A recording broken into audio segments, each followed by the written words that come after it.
बेचारा जान बचाने के लिए मक्का भागा। आके छुप गया। कुछ अरसे बाद किसी गार से उनकी लाश मिली। वहां से उसका जनाजा फिर मक्का लाया गया, वहां दफन किया माला में। और अम्मा आयशा रज़ी अल्लाह जब हुजरा में उम्रा पर गई, फिर कब्र पर रोई, वहां पे आके अशार पढ़े तो बड़े दर्दनाक अरबी के अशार हैं कि एक जमाना था मेरे भाई, हम इकट्ठे एक घर में रहते थे, हमने कभी सोचा भी नहीं था हम एक दूसरे से कभी जुदा भी होंगे, और आज ये हालत है कि हमें ये याद भी नहीं कि हम दोनों इकट्ठे थे। कहा अब्दुर्रहमान अगर मैं उस वक्त होती जब तू फौत हुआ था तो एक तो वहां ही दफन करना था, हुबशी दाना नहीं था जनाजा मत,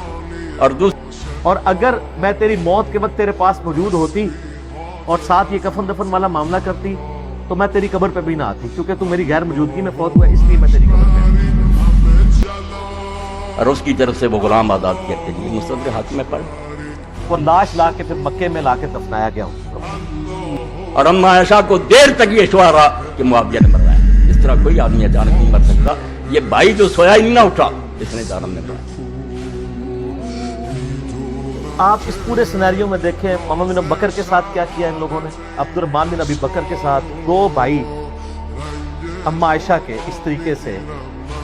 दुनिया से रुखसत, तो सैयदा आयशा इस वजह से हजरत मुआविया से नाराज थी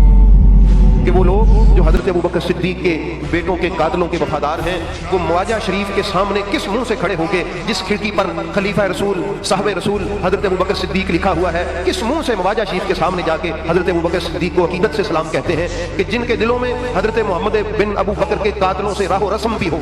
उनसे वफादारी भी हो, उनकी मोहब्बतें भी उनके दिल में चहल पहल कर रही हों, और दूसरा वो हजरत अबू बकर सिद्दीक को सलाम भी कर रहा हो। हम ऐसा नहीं है, हम हजरत अबू बकर सिद्दीक के भी वफादार हैं। हम